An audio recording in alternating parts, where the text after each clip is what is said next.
Man, that loss was something else, man, yesterday.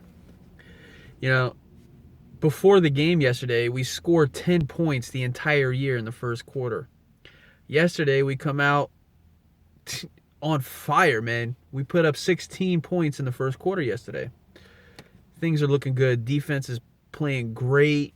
Like, everything is like a go, man, in that first quarter. That second quarter hits, and something changed, man. I don't know what it was, but something changed. I don't know. I can't put my finger on it, man, because the second, third, and fourth quarter, it was a different team, completely different team than it was during the first quarter. And something that I really, really, really want to touch on is Bradford and Sanchez. And, I'll be the first to admit it's no secret that I've been, you know, on Bradford's case the entire year. And earlier, I even said, take him out and put Sanchez in. It can't get any worse. The last couple of games, even when Bradford was in there yesterday, then last week against Dallas, and then parts of that Panthers game, you could see the improvement, especially last week against Dallas. You can see the improvement in Bradford's play. He played a lot better. And because of that, I was actually starting to, accept him a little bit more, starting to, you know, get in his good graces again, a little bit.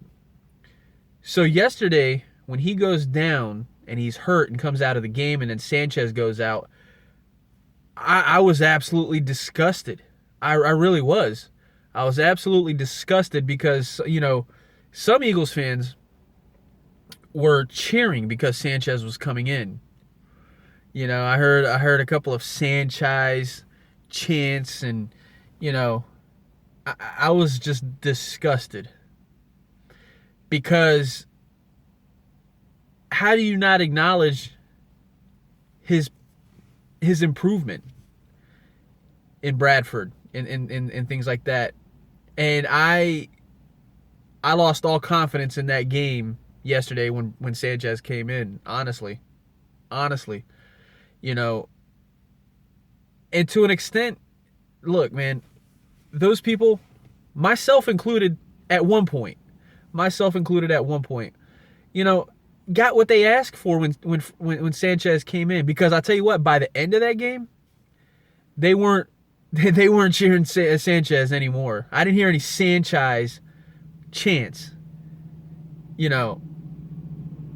So hopefully Bradford it's not too serious. Like I haven't been online or watched ESPN or anything, so I haven't gotten any updates to this point when I'm making this, and it's about close to 10:30 in the morning making this, so I haven't got any updates. So hopefully it's not too serious for Bradford, and he'll be able to play next week. Last I heard was a concussion, but I don't know. He was holding that shoulder pretty gingerly, so I don't know. We'll see.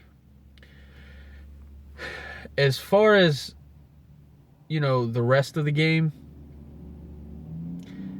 that offensive line, man, it just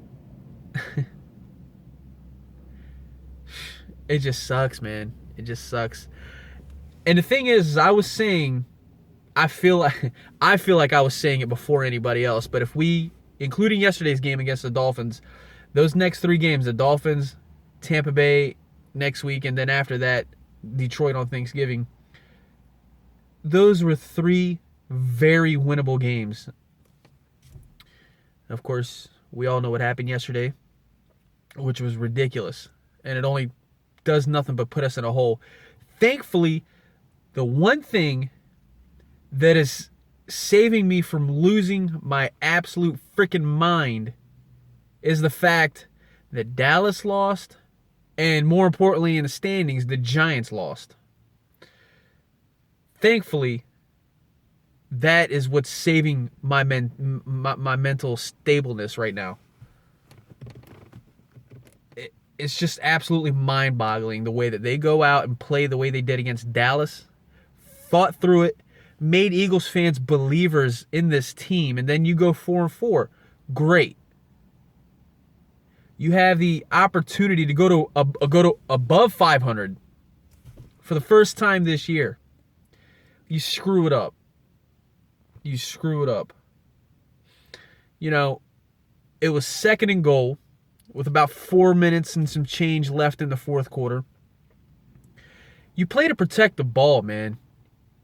Because around that time is when you got to start playing against the clock, too. You play to protect the ball, and it was 2nd and goal, and Sanchez throws that interception in the end zone.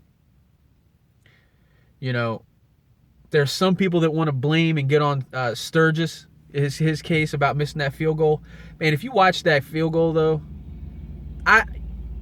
the wind caught that thing some kind of bad, man. Because you can watch it. He kicks it, and it just like takes like an abrupt like hook to the right, or his right, our left. And he misses it. So I mean, I can't really get on his case too much about missing that field goal. I really think the wind took that thing out of the, yeah. Just our luck, man. That's just a perfect example of how this season's going. It looks good right there, but then, yeah. So anyway, man, it is what it is, man. Tampa, they're going to be tough, man. Tampa was like, out of these 3 games, Tampa was the toughest coming up, I think. And,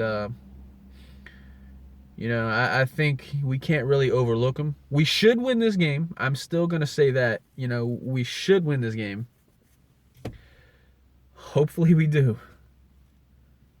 Hopefully we do, man. If Sanchez is going to be playing, might have a little less confidence.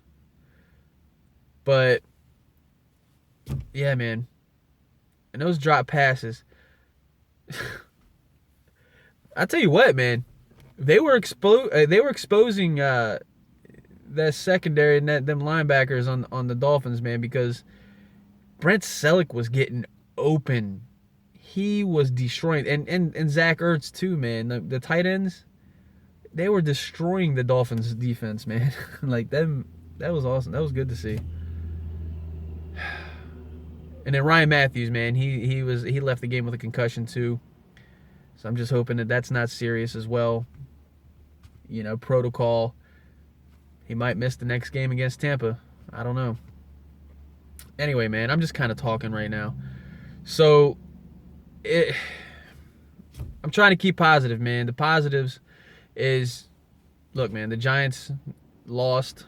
That's the most important thing as far as standings-wise. Cowboys lost. The Redskins won. They destroyed New Orleans, but then again, it's New Orleans and their pathetic secondary. So they kind of did what they were supposed to do because Washington has decent wide receivers. So, you know, they kind of did what they were supposed to do. So anyway, man, that's all I got, man. That's all I got. It's pathetic. The outcome yesterday is pathetic. So, the Dolphins, man. Jeez. That's all I got, man. Peace. Go Birds.